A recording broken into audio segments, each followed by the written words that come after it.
ஓம் ஸ்ரீ குருப்பியோ நமக. நன்றாக குரு வாழ்க, குருவே துணை.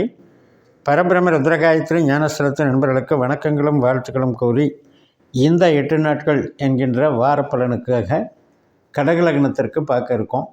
அதாவது மார்ச் 9ஆம் தேதி முதல் மார்ச் 16 வரை, ஞாயிற்றுக்கிழமையிலிருந்து ஞாயிற்றுக்கிழமை வரைக்கும். முதல் நாள் மார்ச் 9ஆம் தேதி புனர்பூச நட்சத்திரம்.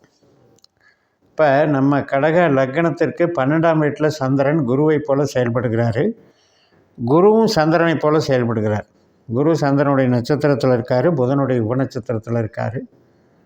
எதிர்பார்த்த நல்ல நிகழ்வுகள் நடக்கக்கூடும். நண்பர்கள், மூத்த சகோதர சகோதரி வகை, நம்மளுடைய சமுதாயம் வகை அல்லது ஒரு அசோசியேஷன், கேளிக்கை, இது சம்பந்தப்பட்ட நிகழ்வுகளெல்லாம் நல்லா நடக்கும். பொது நிகழ்ச்சிகள்.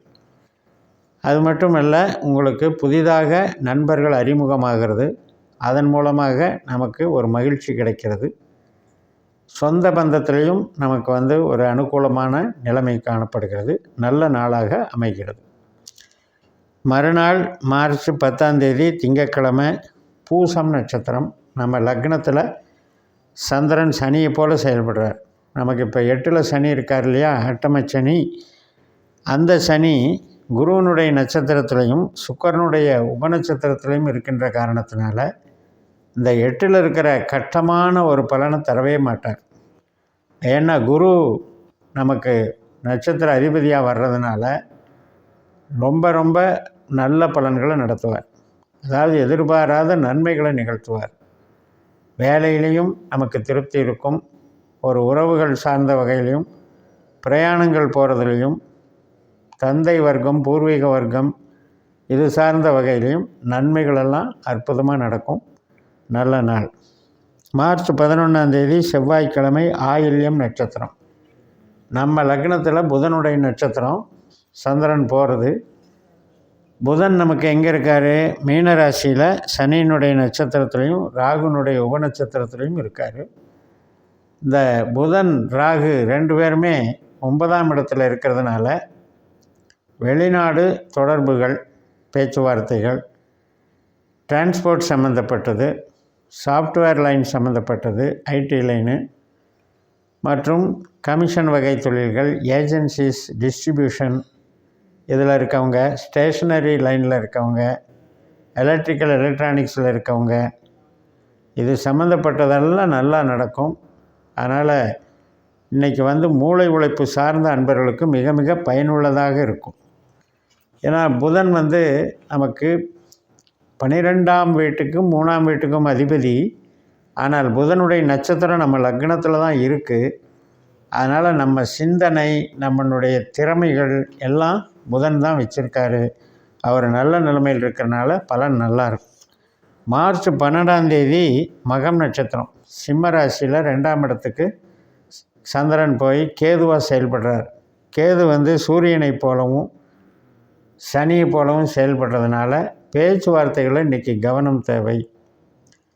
தேவையில்லாத பேச்சுகள், அது அவங்க பேசுகிறதுக்கு நாம் திடீர்னு டென்ஷன் ஆகி நாம் பதில் பேச்சு பேசும்போது அது வம்பு வழக்காக பகையாக மாறக்கூடிய ஒரு அமைப்பு. நமக்கு அது மாதிரி பேச பேச நமக்கு ஸ்ட்ரெஸ் ஆகும், காயப்படும், மனசு காயப்படும்.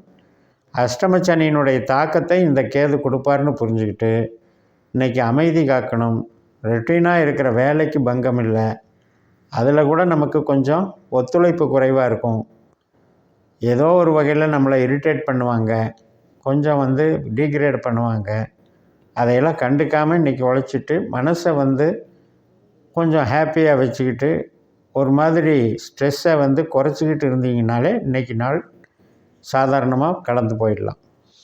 மறுநாள் மார்ச் 13 பூர நட்சத்திரம். இப்போ நம்மளுக்கு 2ஆம் இடத்துல சுக்கிரனை போல் சந்திரன் செயல்படுறாரு. சுக்கிரன் 9ஆம் இடத்துல இருக்கார் மீனராசியில். சனியாகவும் ராகுவாகவும் செயல்படுறாரு. அதனால் சின்ன சின்ன நெருடல்கள் வர்ற மாதிரி வரும். ஆனால் அதிலிருந்து பெருசாக பாதிக்காது. பட் இருந்த போதிலும் புதுசாக பழகக்கூடிய நபர்கள்கிட்ட பார்த்து நடந்துக்கணும். சுக்கிரனும் ராகுவும் சேர்க்கைக்கு ஒரு தனியாக பதிவு போட்டிருக்கேன். அது கூடா நட்பு, தெரியாத நபர்கள், நம்பி பழகிறவங்கனால நமக்கு ஏற்படக்கூடிய அவமானங்கள், சலிப்புகள் அல்லது சகவாச தோஷங்கள் அப்படிங்கிற மாதிரியெல்லாம் சுக்கிரன் ராகு வேலை செய்யும் உறவுகள் வகையில். ஆனால் தொழில் வகையில் அது நல்ல திறமைகளை வளர்க்கும். இருந்தாலும் கொஞ்சம் ஹார்ட் ஒர்க் பண்ண வைக்கும். இன்றைக்கி நாளை கொஞ்சம் எச்சரிக்கையோட பொறுப்போடவும் கடந்து போகணும். மார்ச் 14ஆம் தேதி வெள்ளிக்கிழமை காலையில் 6:18 உத்திர நட்சத்திரம். உத்திரம் முதல் பாதம் சிம்ம ராசியில் இருக்கும். 3 பாதங்கள் கன்னி ராசியில் இருக்குது. அது நண்பகல் 11 மணிக்கு மேலே கன்னி ராசிக்கு போயிடும். சூரியன் குருவை போலவும் சந்திரனை போலவும் செயல்படுறாங்க. அப்போ குரு நமக்கு லாபஸ்தானத்தில் இருக்கிறனால இந்த நாளில் 8ல் இருக்கிற சூரியன் நம்மளை பெருசாக பாதிக்க மாட்டார்.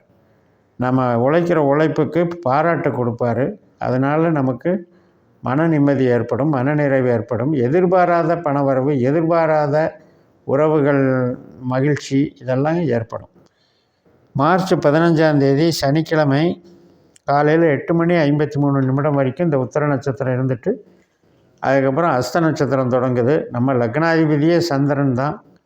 3ஆம் வீட்டில் பலமாக இருக்கிறதுனால நமக்கு சிறப்பாக இருக்கும். 11ல் இருக்கிற குருவும் சந்திரன் நட்சத்திரத்தில் இருக்கார். 3லேயும் சந்திரன் நட்சத்திரத்தில் இருக்கார். அப்போ என்னென்னா சிறு பிரயாணங்கள் போயிட்டு வர்றது, கேளிக்கையாக இருக்கிறது, சந்தோஷமாக இருக்கிறது, நண்பர்கள் மற்றும் உறவு வகையில் நம்ம இப்போ ஒரு வரன் பார்க்குறோம், மகிழ்ச்சியை பகிர்ந்துக்கிறோம், 2 பேரும் உறுதி பண்ணிக்கிறது, இது மாதிரி நிகழ்வுகளெல்லாம் ஈஸியாக நடக்கும்.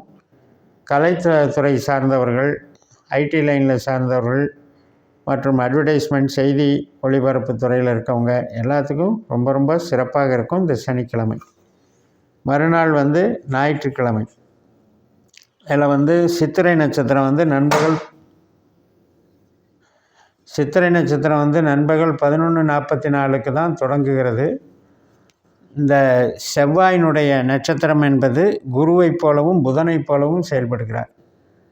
அதாவது குரு நமக்கு லாபஸ்தானத்தில் இருக்கிறனாலையும் புதன் பாக்கியஸ்தானத்தில் இருக்கிறனாலையும் என்னதான் செவ்வாய் 12ல் இருந்தாலும் அது பாதிக்க மாட்டார். எதிர்பாராத சில நன்மைகளை கொடுப்பார், உறவுகள்னால வளர்ச்சிகள் கொடுப்பார்னு சொல்லி நிறைவு செய்கிறேன். இந்த சேனலை சப்ஸ்கிரைப் பண்ணி ஷேர் பண்ணுங்கள். உங்கள் தனிப்பட்ட ஜாதக பலாபலன்களை என்னுடைய வாட்ஸ்அப் நம்பரில் தொடர்பு கொண்டு பலன் பெறுங்கள். உங்களிடமிருந்து விடைபெறுகிறேன். உங்கள் ஜெயம்எஸ். நன்றி, வணக்கம்.